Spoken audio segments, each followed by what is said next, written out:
Thank you for attending our webinar about how leading companies are using feedback to improve company culture. My name is Christina Giordano. My pronouns are she, her, and hers, and I'm a partnerships manager here at All Voices. To give some context for All Voices, if folks aren't familiar, we're an always-on employee listening tool used to ensure a culture of, number one, trust, inclusion, and transparency at companies around the world. And customers include high-growth companies who really value that diversity, equity, and inclusion. Today, we're discussing how organizations can thoughtfully create a holistic employee feedback loop around their company and create strategies to support their employees. We know that employee feedback is really about building trust and encouraging employee engagement. One Gallup study found that companies with highly engaged employees experience 25 to 60% less turnover rate, which is great. Also, it's the last day of March, which is crazy, and it's the end of Women's History Month, and we want to celebrate and acknowledge the intersectionality of women's identities 365 days a year. And to our audience, if you have any questions throughout our discussion, please feel free to write it in the chat. But with that, I would love to stop talking and pass the mic to our awesome panelists for speaking about their experiences today. If you could tell us three things, a little bit about yourself, your pronouns, and the work you do at your company. And I'll pass it first to Milka.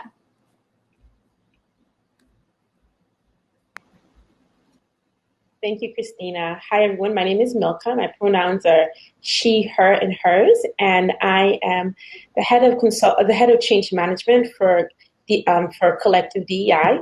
And essentially, what I do there is I am part of the consulting services line, where I lead all things related to implementation. How do we operationalize a DEI strategy for an organization?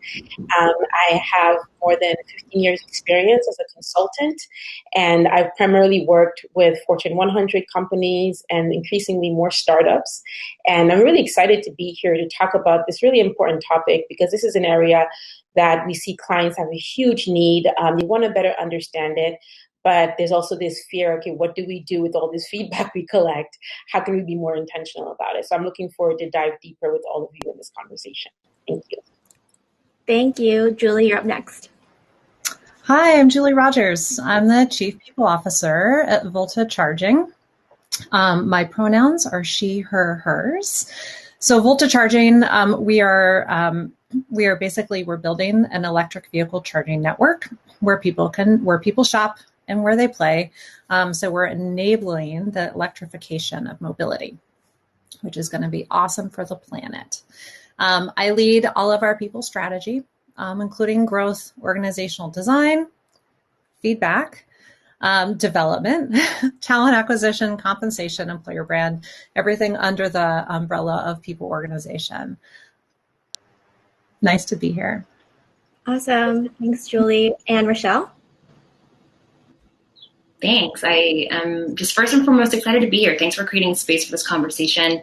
My name is Rochelle Williams Brann. I go by Ro for short, so please feel free to call me Ro. My pronouns are she, her. And first and foremost, I'm a mom of two.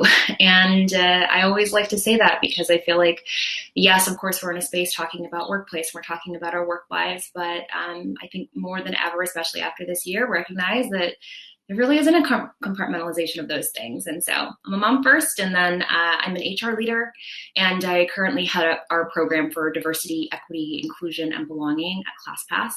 And so the way I describe my work is that it's complex. There's a lot of moving parts, but while I'm designing and implementing programs and focused on weaving DEIB into the systems and processes that drive our work and really drive experience, part of that. So I'm excited to have this conversation.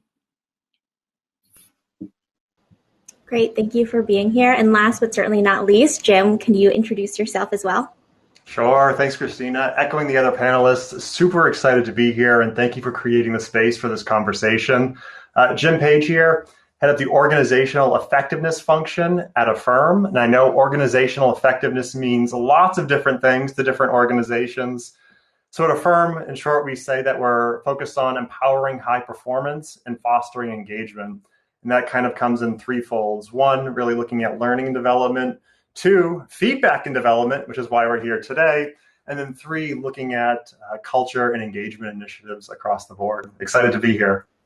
Yes, thank you all for being here and for introducing yourself. Well, to start out the conversation around feedback, I would love to ask Jim you the first question around how does Affirm really capture employee feedback about the organization and just individual team culture in general? Sure. So looking at the entire organization, we launch a engagement survey twice a year. So semi-annual there. We've got about 50 or 60 questions that we ask on a range of topics.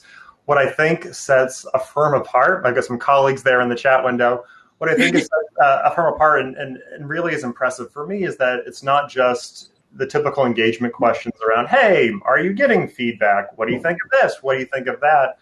But in our last iteration of the survey, we carved out a ton of space to bring DEI questions, looking at, hey, how are we doing? How are our initiatives faring with our employees? And what can we be doing on that front? Based upon all of this data, because data is great, but then the follow-up question should be, so what? So we have all of this data. And what's cool is we work with this tool called Culture Amp. And it's able to identify which questions and which criteria are actually the biggest drivers of engagement.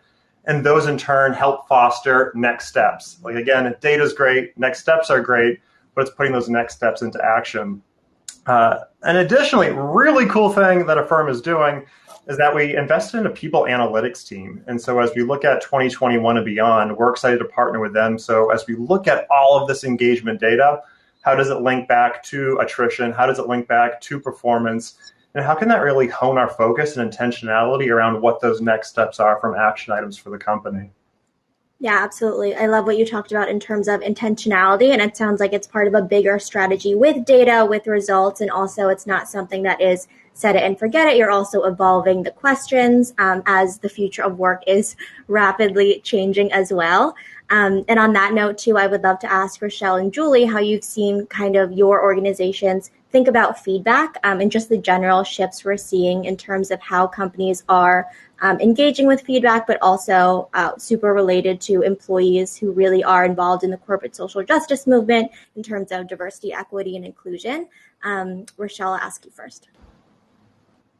Yeah, I mean, I think that the short answer to that question is the COVID pandemic and the ongoing reckoning with systemic injustice and racial violence and all the things that we're all managing through right now has changed everything. And I think that many organizations somewhat struggled with what to do next. We have these feedback systems, we have the trust of our employees, but now we're kind of entering into this new phase of using our voices and talking to our employees about things that typically were not really covered in the workplace. And so I think that, like, yes, I'm a fan of strategic planning. I'm a fan of survey. I'm a fan. Many of us could have known that 2020 was coming, and it was unprecedented. So I think that the way that we solicit feedback and what we use it for has also got to shift, and it's got to be more intentional. I think that we've built trust through our engagement survey strategy, and like Jim, I heard you talk about Culture Amp. We also use Culture Amp, and we decided not to just use it in very specific ways. We kind of use it in all the different ways where we'd want to solicit feedback from our employees. Specifically for COVID, though, I think one of the first things we recognized is we actually don't want to make assumptions about what people would need during this time. We don't want to think, oh, maybe it's this or maybe it's that. We actually just said, let's ask folks what they need. And it was a really great way for us to just pulse the organization and stay informed on what it feels like individually for our employees to be managing work from home and managing teaching from home for any of our working parents, and also managing what's happening in the news and constantly being bombarded with sensational news headlines and a lot of traumatic things happening in the world. And I think it was those surveys that allowed us to just say, okay, these are the very specific ways we're going to take action, increasing stipends for home offices, for example, or setting up access to unlimited talk therapy. All of those things that we now have came directly from our feedback surveys. And I think it was also really helpful for employees because in the beginning, what we recognized is that people didn't know what to ask for and didn't know how to ask or what it is that would have made an impact for their experience. And so it does also put some of the empowerment back into the employees' hands to just say, actually, let me take a pause and be more thoughtful so that I can share something that truly then I know my employer is listening and actually will take action on it. Yeah, absolutely. And Julie, what are your thoughts? I know you have a lot of experience with Culture Amp and just meeting employees where you are as well. Absolutely. I mean, 100% everything that both you have said, Ro and Jim. I think one of the things that has been particularly fascinating about this year is that it's really turned on its head how people think about what they need, and that's evolved really dramatically. The initial asks were around, how do I work from home? How do I make sure I have a desk to work at or a comfortable chair to sit in? I know that was a massive one for me. I just needed somewhere comfy to sit all day. I think that that's actually shifted really dramatically. It's now, what happens with the caregiving things? What happens when we start to roll back into the office? What does it going back to the office look like? So, like you going from a, twice a year engagement survey type of approach, that was really the start. Engagement surveys, as we know, really assess sentiment of your employee population at the moment that you're surveying. So they're not like, tell me how you've been feeling in aggregate over the past 6 months. It's really that moment in time. So when we're looking at going through and understanding where people are, just like you said, Ro, like really around like, we can make assumptions, but those assumptions are simply just assumptions. So the best way to do is just ask. So that has been through pulse surveys. And then additionally, just through conversations, setting up one-on-ones with folks and just checking in and seeing how they're doing and what they need. It's very fascinating. I think stepping into this probably in July, August timeframe, the organization I was with, we were like, okay, we think people are going to need this. And, we get one person asking, we're like, okay, do we get a program and we roll something out for everybody? And it turned out when we pulsed, that was one person who needed one thing, and it was not representative of the broader whole. So big learnings very quickly all the time around how to understand where our people are and meet them where they are.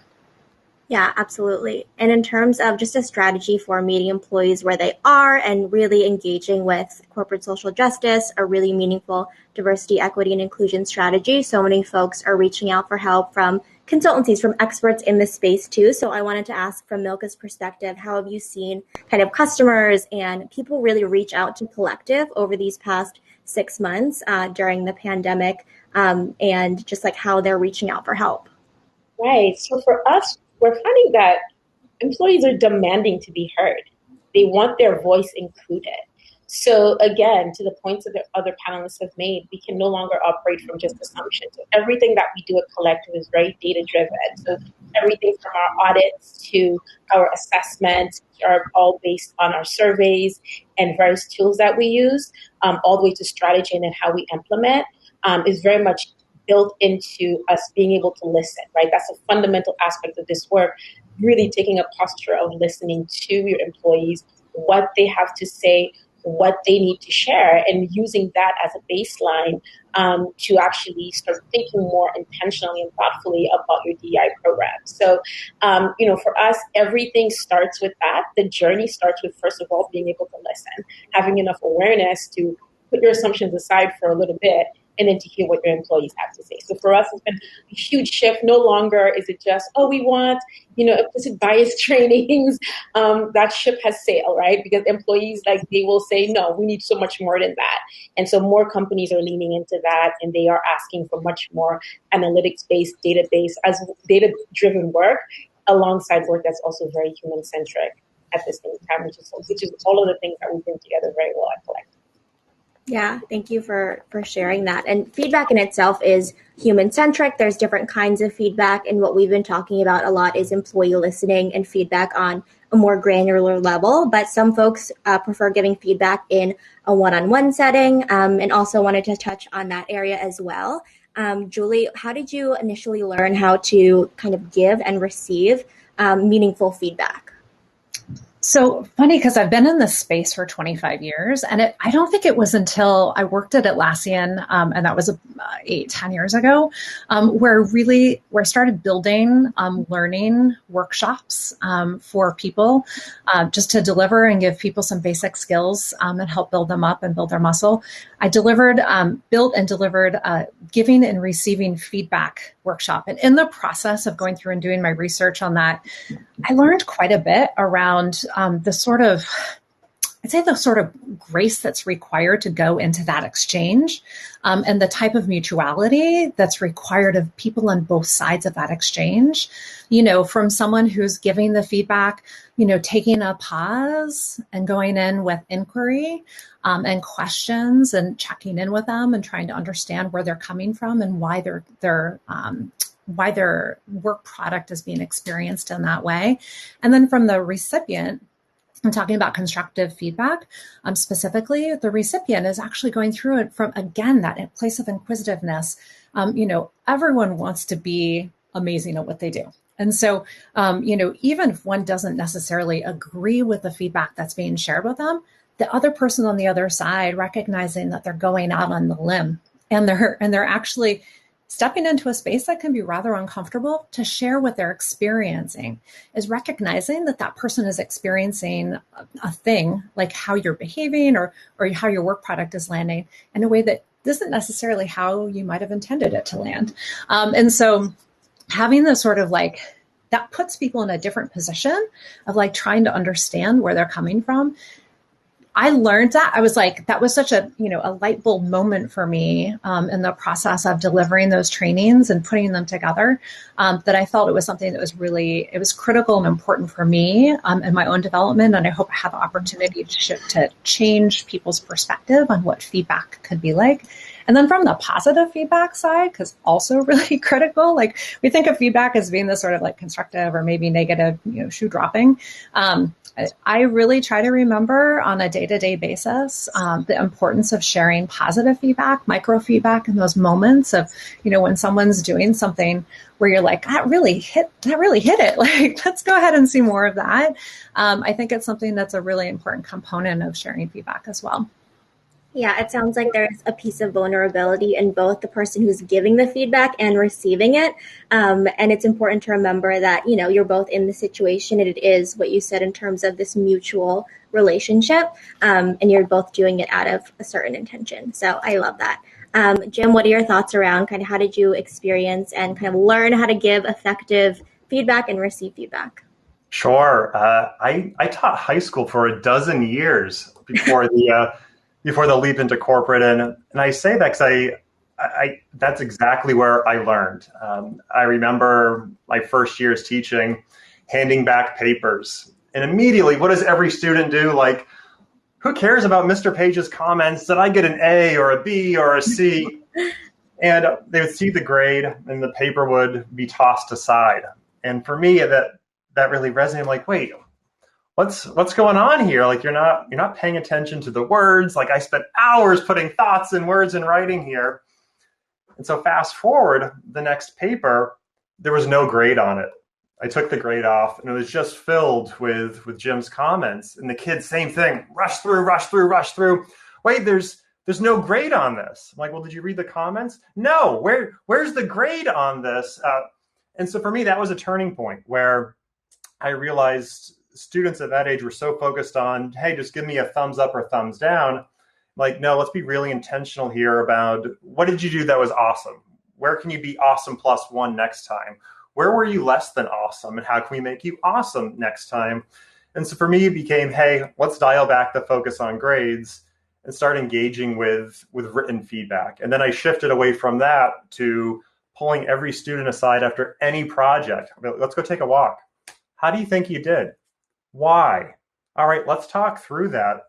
And really engaging in dialogue, but it resonated and it landed with the students. And I look at, hey, probably 1,000 students over 10 years and all those feedback conversations. So it just came from practice. On the receiving end, one thing that really resonates with me was a manager I had the chance to partner with at a couple organizations ago. And the manager said, when we receive feedback, we immediately a defense mechanism can come up, or some of us are yes, this sounds fantastic. But I liked the way he framed it, where think of feedback as a way to get 1% better. So as someone sharing feedback with you, be it hey, that's awesome, let's do it again, or hey, here's an opportunity for improvement. I'm no, it's about being 1% better. How can we get 1% better? And if you embrace that mindset, oh my gosh, every time I'm getting a piece of feedback, be it positive or constructive, I have a chance to get 1% better. I mean, it really helps you embrace that growth mindset, and then more importantly, embrace that feedback with open arms. I like what you said in terms of awesome plus one. I think that's a good mindset to have around just offering what Julie mentioned in terms of micro feedback, and also looking at it as a way to level up and really listening to that as well, instead of looking at kind of the intangible grade if you are like in school or something like that. So I think it's important to think about that too. And organizations want to be awesome plus one too, to attract and retain great talent. And really talk about kind of the value behind employee listening, again, at a larger scale. Ro and Milka, what are your thoughts around the value behind employee listening for organizations? I know we talked a little bit about the results you can see there, but would love to know kind of maybe any examples or just like what your thoughts are around measuring that too. Ro, I'll pass it to you first. Yeah, I mean, I think that the value of employee listening is that's where it all starts. You do need to start with listening to your employees. And I can't tell you the number of times in my career where previously we had built a program that we had thought would have been really impactful for employees, or we launched a training, or we, did a series of workshops or whatever it was. And it completely missed the mark. And it missed the mark because we weren't listening to what our employees' needs were. And another key learning when it comes to diversity, equity, inclusion, and belonging work is feedback is so important, but it's really important to understand who you're getting the feedback from. So if you're looking to champion inclusion, if you're looking to increase representation at your organization, if you're looking to create greater access to belonging, you should ask the folks. They have a very specific employee experience that can help to share the important feedback. So I don't know. I think as organizations, we're looking for feedback that's like soft feedback, not quite as sharp and not quite as uncomfortable, but sometimes it's that uncomfortable feedback that you really do need to hear and really do need to surface in the organization to truly listen to your employees, but then turn what you're hearing into action that is getting at the root cause or the root symptom of what the feedback says. So I think it's everything. Yeah, Milka, what are your thoughts? I think you're still muted. My apologies. So, for us, we know that listening is basically the first step to getting much more granular, accurate, and more nuanced data to basically create insight and inform your perspective, right? So as a consultant, for me, listening is I think one of my number one superpowers is really having focused listening skills. And if you ever find a consultant that talks more than they listen, that's a problem. And so one of the things that I find, with companies and sometimes why they struggle is often a lot of leaders over the years, they've gotten to the mode of, doing a lot of telling. And so listening is a harder skill set to develop. But I find that with your employees, when you're, particularly from a DEI perspective, when you're able to create strategies to bring in opportunities for leaders to listen, and to listen with intentionality, to listen without judgment, to listen in such a way where you're able to absorb what others are saying and defer judgment, it allows for people to feel much more comfortable, especially depending on where you sit in the organization, how much power you have, or how little power you have, right? Taking all that into consideration, listening is something that organizations can do a lot better at. And I think having good feedback tools, that's a first step. The other aspect of that is the human side of it, right? It's how you communicate and your level of openness. And I find sometimes, when I'm leading workshops, I can tell the leaders are just, and particularly if it's cross-functional team or cross-functional projects, the leaders just want to tell how it needs to be done. And I have to sometimes kind of tell them, hey, can we do a leader last approach where maybe you talk last and you allow others to speak first? And that's not always the easiest thing, but they also often will realize how powerful that is, and that when they speak too much too quickly at times, they can stymie or actually shut down opportunities for people to share. So that's something that I think, we can all do better at that. It is a skill that we should all strive to get better at, both as individuals and also as larger organizations, to be better listeners. I want to add to that, Milka, because, two things. So one, some of the most transformational shift that we see in that listening structure is in the sessions that we do with Collective, actually. So We have brought in Collective to guide and facilitate some really important topics and host conversations. And that shift that we see, especially from like a tenure perspective or a leadership perspective, everyone just shows up as human beings, and everyone starts to recognize each other as human beings. And so it's so powerful to create those spaces. But then one of the new tools that we've kind of supported our leaders with, so WAIT.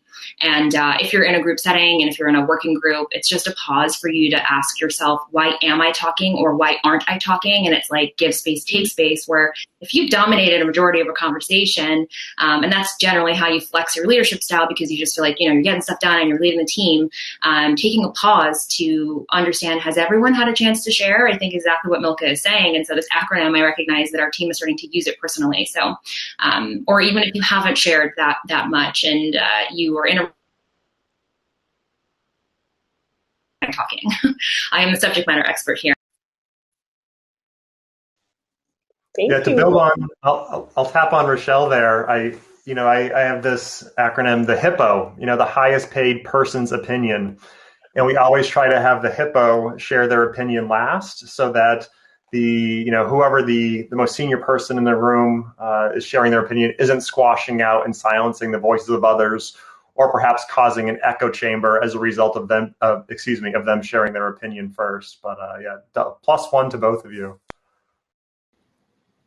That's a good acronym to keep in mind. And I think the point of creating space where folks feel that they can kind of give feedback and also have a really meaningful discussion is important too. And we know that no matter what organization you're at, employees are coming in with their own experiences, whether they were working at an organization who really valued feedback or it didn't. You can work at the best organization, but everybody has those experiences that they're thinking about as well. How can you just ensure that you are encouraging all employees to speak up? And then also at the same time, like there are people that want to give feedback all the time. How are you able to listen to all of those voices? It's a hard question, but I'll start out with Milka and then Julie, if you have any thoughts. Did I give myself away? That's a great question, because as I mentioned earlier, first of all, it's great that people give feedback, but I think there's a level of intentionality that needs to come with that. I always, am very clear with people when, sometimes with feedback, is the feedback supposed to be constructive? Is it here for other purposes? Are you criticizing? Because there is a difference, right, between constructive feedback versus criticism, and making that distinction very clear. Like, what is the purpose of sharing this? And so one of the things that I like to use, and Ro was so nice to mention that, and y'all, that was not planned. I did not know she was going to mention collective. So thank you for that endorsement. Is that, using different approaches and being really intentional, particularly when you're going into spaces, when you're bringing in different types of people and you're asking for feedback, right? Because that's sometimes some people may use their positional power to almost stymie any sort of, real to have much more real like just to talk in a much more real way, right? So sometimes that can happen, and it can be intentional or unintentional. And sometimes I think, whether you're doing brainstorming sessions or you create spaces and opportunities like where you can sometimes do live voting. And you can also think about what are some strategies you can put into place using technology to make sure that you're creating almost like much more inclusion in how you interact, in how you collaborate. So it's not just people are talking, but there are ways to actually go in and be like, you know what, if we all get the vote and we tally the vote live, you can actually see that there are opportunities for people to share and to act. That is feedback, right? That is a way to collect feedback, numeric feedback, in a way that's you're co-creating something. And then other things too is just, sometimes is how do you how do you ensure that you have good tools, and also how you bring in people into the conversation and when you bring someone into the conversation. Normally in our work, when we think about how we're working with clients, we're mindful of that at different stages in the process. We may bring in different people, but we're very clear about, okay, this is what we're learning from you. We're going to share back with you, and when you can expect to hear from us. Because sometimes, you may collect the feedback, but if people don't people can get a bit frustrated if you keep collecting feedback and then nothing happens with it, right? Whether you don't follow up, you don't do anything with it, or you don't let them know when are we going to make a decision. That can create feedback overload, or also a lot of frustration with your employees when you keep asking for data and data and data, and then nothing happens. So those are some of the things. So to think about the structures and the tools and the processes you put in place once you go down that path, to make sure that there's a lot of intentionality and thoughtfulness of how that interaction continues, even after the point of data collection. Yeah, love all of that. And it's interesting. I think one of the things, particularly as collection of feedback and like the methodologies for collecting feedback have evolved over time. I think a really important component, and coming back to this concept of like meeting people where they are, has been something that I've like been leaning in on a little bit more. I have always, tried to pride myself in being, a leader in an organization, where we're very approachable and everyone should feel comfortable coming to my team. Like, we've got great intentions. We want people to come to us with feedback. And I also recognize that people's histories, they're coming to whatever organization we're in with very different experiences of, support and, and possibly non-support from people organizations in particular, from leadership in general. So recognizing that there are multiple ways to actually invite people in to share feedback, and providing those feedback methodologies or forums in a way that's going to meet them where they are. So I think one of the things, like engagement surveys, great, 100%. If you're gonna ask, you have to act. So only ask as often as you're going to be able to act upon them. That's definitely a culture out component. But then going through and enabling a platform such as All Voices for people who like, I've got a thing. I've not really had great experiences with people organizations in the past. They've either dropped the ball, or they've made me feel badly, or, they've raised it to be into something big when I don't think it's big. I just want to have a chat. So being able to actually leverage, a platform that allows people to step into the sort of way that they want to give feedback that's comfortable and safe for them is a really important component of creating a way to actually have a voice for everybody in the organization. Yeah, so what I'm hearing too, you don't have to reinvent the wheel. There are so many tools and people who are in kind of this space of helping people give and receive feedback on an organizational level, on a one-on-one level. And it's not something that it's really dynamic. You can change all the time to meet employees where they are. But say you do create the space and this is something that you're working on, you have this intentional strategy. A lot of people might be wondering, how do you measure something like this? How do you know that I'm doing a good job? Ro, how do you do that at your organization in terms of kind of afterwards, you collect all that feedback and then you act? How do you measure that ROI? Yeah, I mean, I think it's so great what Julie said, you only want to ask when you're actually positioned to take action. And so I think keeping that in mind and recognizing when we're best positioned to take action, and then building a timeline in place and being extremely open and communicative with the organization about what to expect and when. And so if you're communicating, hey, we're launching this feedback survey, please participate, then the next obvious follow-up is, we're going to take this time to measure the results and then share back with you on X, Y, and Z date. And then from X, Y, and Z date, the actions will be communicated at a future time, and being very specific about timestamping all of that. And that helps to kind of dissipate that trust that is really required in order for employees to feel safe to share what's on their minds. And then from the measurement aspect, we make sure that there's specific that time for measurable change to have occurred. And I think that sometimes we get so focused on make sure we measure the data, but has meaningful change actually occurred? And if meaningful change has not occurred, then maybe our measurements are too soon. And so I think it's being thoughtful about, how much time in between do you think measurable change will happen?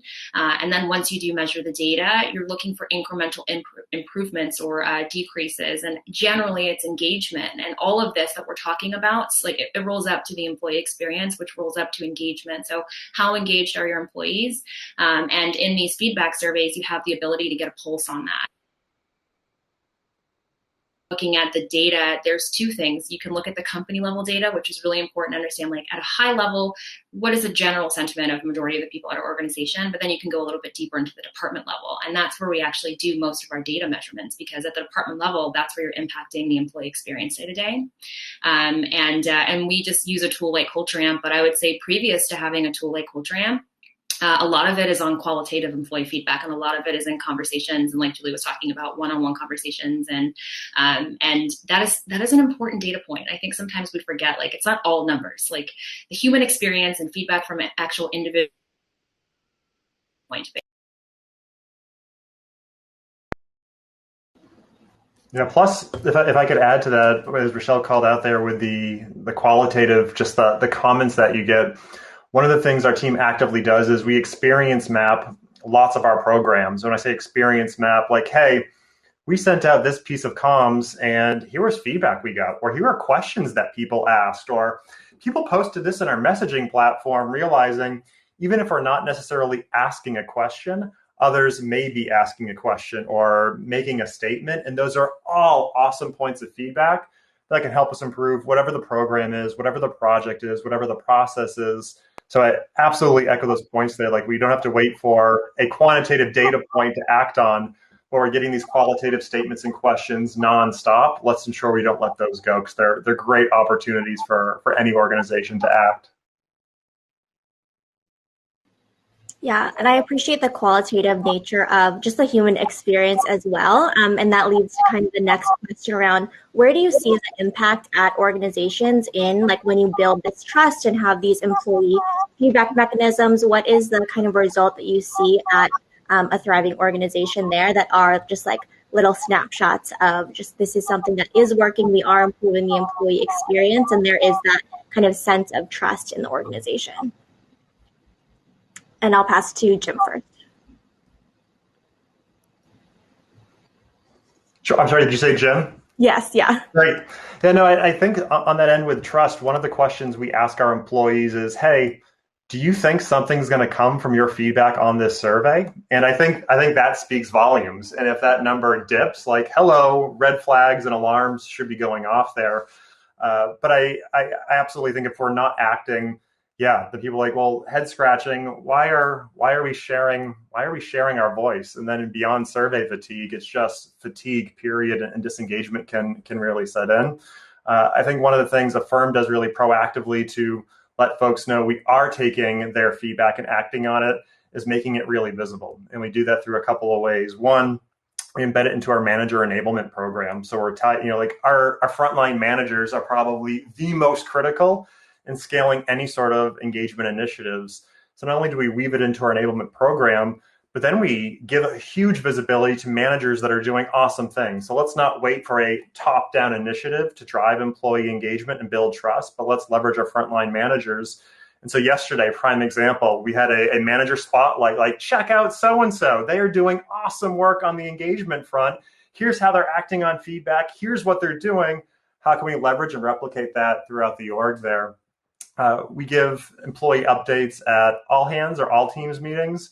We disseminate them through what we call the weekly installment from an update perspective to know, hey, we heard you. Here's exactly what we're doing. And I think that accountability piece that's woven throughout all of these examples here is really essential to building that trust that you asked about.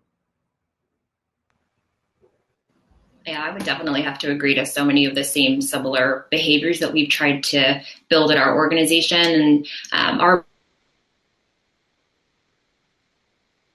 every quarter, we make sure that we're taking a pause to solicit from the team, like, what has been implemented as a direct result of employee feedback. And then we share that on our internal website, and everyone can kind of see that, like, new programs that were built or new systems or new processes or even just a new perk or a new benefit has come directly from employee feedback. And we always try to make sure that that is really widely understood because, yeah, to your point, like, if employees start to scratch their heads and say, wait, I shared this feedback and nothing has happened, or if the update happens so quickly that they may have missed it, then the perception becomes that nothing is being done. important to kind of take a pulse on is if at your organization you have employee resource groups, what the level of trust is from the leaders of the employee resource groups, the members of the employee resource groups. And I think that, yes, of course, there are participants in engagement surveys and impulse surveys, but actually asking those communities very directly for feedback and helping to empower them to use their voice collectively as a community. And so I think for us at ClassPass, a really good example of this is we recently, reinvigorated our employee resource group program, but recognized that there were some communities that weren't represented in the program. And a quarter later, we now have 4 potential new employee resource groups that are going to be started. And so had we not asked those questions specific to the employee experience, and then had we not circled back and said, great, now we're going to, launch these 4 new programs, it could have felt like any employee who belongs to an underrepresented group that, maybe we didn't care, or that it wasn't important or it wasn't a priority. Yeah, thank you. Thank you for sharing that as well. I think employee resource groups and just the leaders in there are great kind of indicators and ways to really structure feedback in terms of especially diversity, equity, inclusion, and belonging programs, which is great. I can't believe we're already at, I'm on the East Coast, so 2:45 Eastern, but I just have one more question for everyone before we break out into our networking opportunities with the panelists. If you have a couple minutes to stay on, please feel free to do so. But something that is really important to us at All Voices is psychological safety. So this question is for everyone around how really employee feedback, no matter if it's one-on-one feedback at a company level, team-wise, how does it really contribute to the psychological safety of an organization, no matter if you're in person, virtual, or a hybrid of both, as we think about return to work. And I'll pass to Julie first. Sure. I mean, psych safety comes from having a space where you can share your feedback in a way that's actually authentic and organic to where you are as a person. So, coming around full circle is giving people a variety of ways to share where they are and what they need from an organization. And then additionally, and having ways to follow up, be those one-on-one conversations. I love the going for a walk and having conversations. I think this is super powerful. But then additionally, the connecting the dots on what we're doing once someone has shared that feedback, whether it's in an engagement survey, as an aggregated, comment, or whether it's, something that's a one-on-one, is ensuring that people understand that they're being heard and that there's something that's coming out of that. And that's a responsibility. I mean, everyone moves at the speed of light. And so one of the things that can be really challenging is remembering that, like, I've got to follow up and make sure that person knows that I'm still here. I still see them. I'm still working on something that they're doing, or this is how it's actually going through and informing decisions that we're making.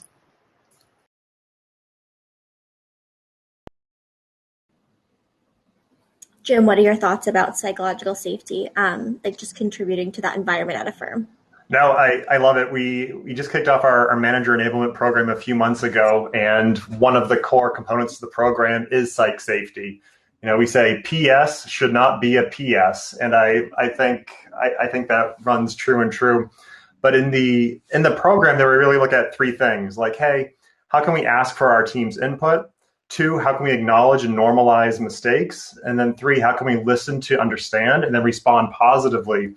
And what I love about asking for employee feedback is that it's the opportunity to do all 3 of those things. Like, as a company, it also gives us the opportunity, like, hey, we made a mistake. Maybe we erred. Maybe we could be doing something better. Fantastic. And we're going to act on, hey, your input. We're going to listen to and respond positively. And to Rochelle's point earlier, we've done I think a fantastic job at Affirm at going deep with our ERGs. We're setting up additional focus group opportunities to making sure that we are getting everyone's voice at the table, so that if they're not volunteering their input proactively, we are certainly soliciting it proactively in every means possible, be that through a culture amp survey, which is great, but through a focus group, any number of conversations, double clicking on Julie's point for going for a walk.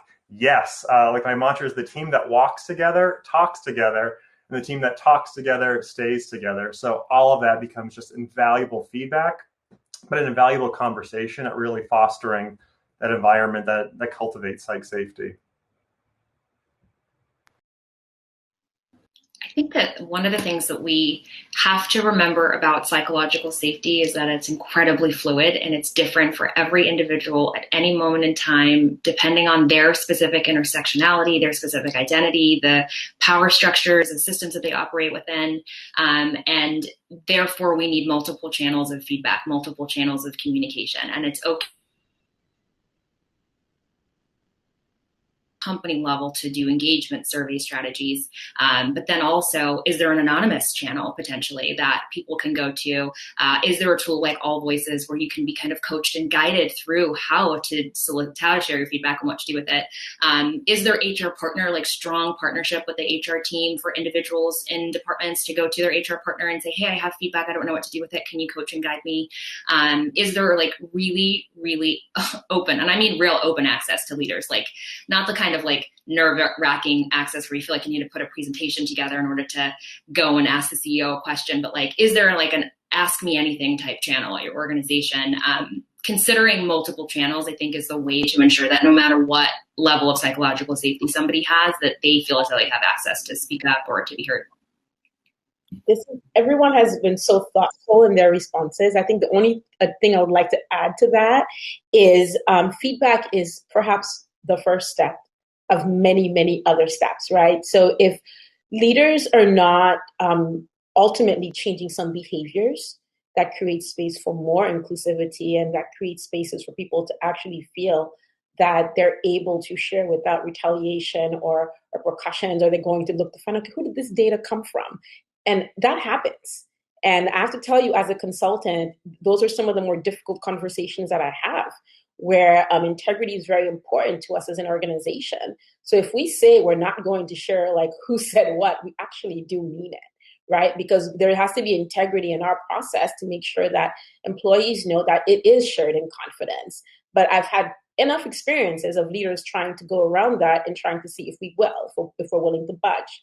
And so, creating the space for behavioral change are the additional steps that have to be taken. Although feedback is a first step, it will not create psychological safety. I'm sorry. It's a first step to start to get there. But if actual behavior and more self-awareness and a lot more introspection is not done from those who hold more power in the organization, it can actually backfire because there's just the environment is not really conducive to having a more healthy dialogue around what's actually happening, especially if it's an environment that's toxic.